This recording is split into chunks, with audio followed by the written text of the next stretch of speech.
They do a couple things really well. They understand that they're a television show. So they spread their events out and make them events. Every month has an event. You got free agency. You got the draft. You got the combine. You got the preseason. You got the schedule release. I mean, they put it right in the middle of the week, Wednesday, knowing that guys like me are going to talk about it today, Wednesday, tomorrow, Thursday, and some guys talk about it Friday. Put it right in the middle of the week. They drop it right before the NBA playoffs because sports is going to get a little cluttered here next week, so they put it right. They think about everything. And then when the NFL does have problems, they address them quickly. I mean, Major League Baseball has a 3-year problem. I don't know, feels like a big deal. Nobody can hit anymore. You may want to address it. Crickets. NBA lost a third of its audience last 2 years. Stars don't play in the biggest games. You may want to address it. NFL changed their catch rule before the Super Bowl. Like in the game. Like, we got to make this better on television. So the schedule today is perfect. They think about everything. They think about everything in the NFL. Great example. Cowboys, Buccaneers. So you get the biggest brand in the NFL against the best team. And it's also, I think, going to be a competitive game because the Cowboys' offensive line is old, and you don't get 17 games out of it. But in week 1, little Super Bowl win hangover for Tampa, loving themselves. They got the feels for themselves. Here comes Dallas. Zeke's healthy, O-line healthy. Competitive football game. But just look at how thoughtful they were here. So Jets-Panthers is a 1 o'clock game. Now, if you played that, Joey, in week 9, nobody cares. But Sam Darnold faces the team that dumped him week 1 and faces his heir apparent week 1. Hell yeah, I'm watching. That's exactly when you put that. That game is less interesting every week. By week 6, nobody cares. But they put it week 1. They thought about it. Seahawks at the Colts, 2 Super Bowl contenders. Browns at the Chiefs, AFC Championship contenders. Oh, Dolphins, Patriots. When is Belichick most vulnerable? September. That's his history. So they bring in Brian Flores. It's Belichick against his protege. It could be Tua against Mac Jones. Then they go Packers, Saints, 2 massive brands. They collide. Plus, we all want to watch that, right? Fox puts that the late game. Aaron Rodgers, even if he's there, he hates the team. He hates the GM. He's all upset. And then you go Monday night. Oh, by the way, Bears, Rams, NBC. Why does that matter? First of all, Chicago, LA, huge markets.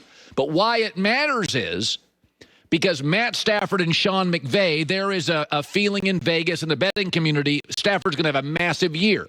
So the NFL doesn't want to wait to start that story.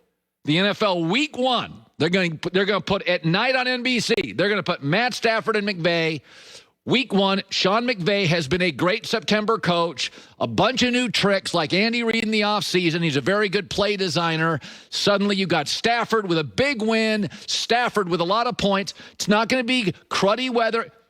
Bears in L.A., big brand, Matt Stafford, Sean McVay, and the story's rolling. Then Monday Night Football, John Gruden used to broadcast on it.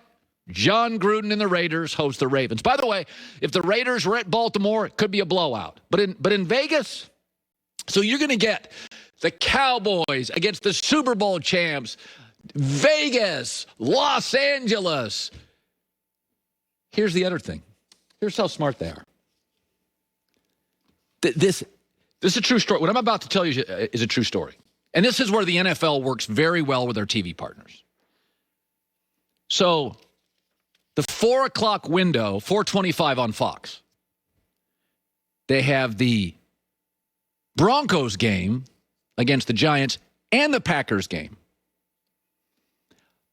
Color me non-coincidental if Aaron Rodgers does go to the Broncos, Fox doesn't have to change the games.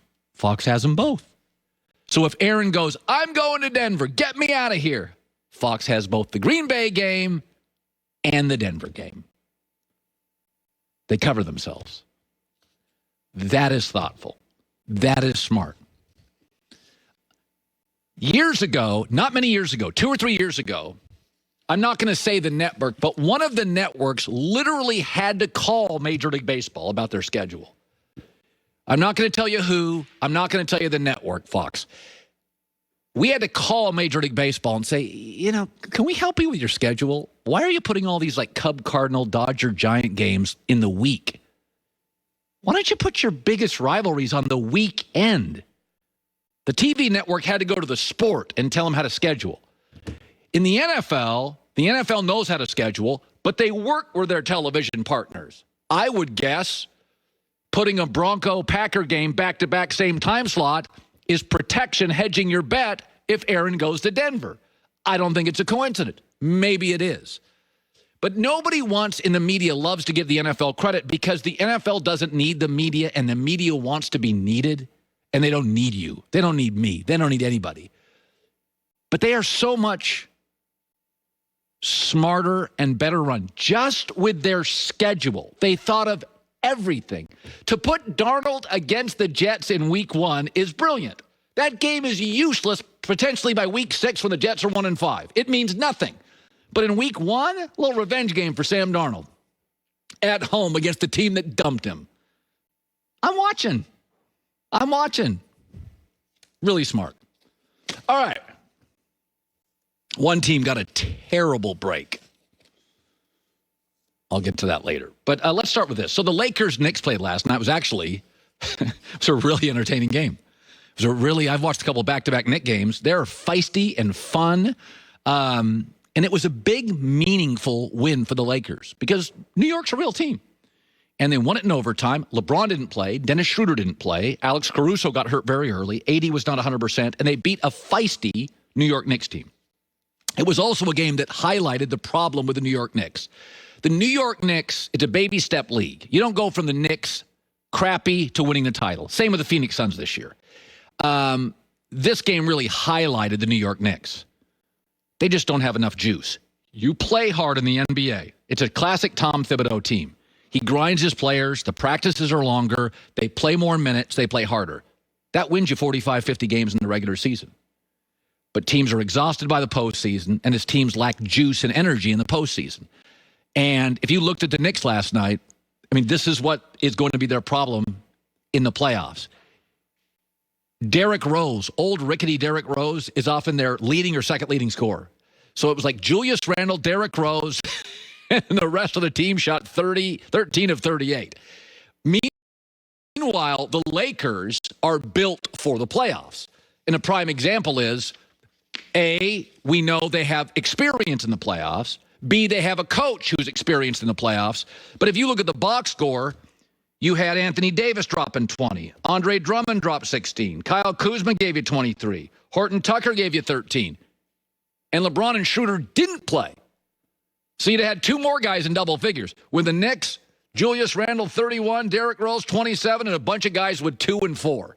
So you can't win in the playoffs when you need juice. You need guys you need 5 guys who can drop 20. The Lakers are really built for the playoffs. And last night was a great example for the Lakers. That's why they're going to be a playoff team. And I think they're going to be a really good playoff team as long as LeBron is like 85, 90% healthy. They just got a bunch of guys who can create their own shot or give you 20 on any night. And the Knicks don't. It's kind of Julius Randle, cross your fingers. RJ Barrett's young and hot. Last night he couldn't shoot. So it showed you a lot last night. It showed you the Knicks have a foundation. They play hard, but boy, you can see their ceiling. They struggled last night, late in the fourth quarter and overtime, to get shots. They struggled to get shots. Well, guess what? Milwaukee in the East, like the Lakers last night, they play real defense. Philadelphia can play real defense. Ben Simmons up there on defense. So now Brooklyn doesn't play any defense, but, Milwaukee does. Miami Heat's historically Spoelstra teams do. The Knicks have a real ceiling, and you saw it last night. And the Lakers, without 2 of their 3 best players, won a game. Bunch of guys jumped in and scored. That shows you why they haven't been a good regular season team, but why they're built for the playoffs. Can't wait. It was a very, very entertaining game. So coming up next, listen, it's only one game. So we know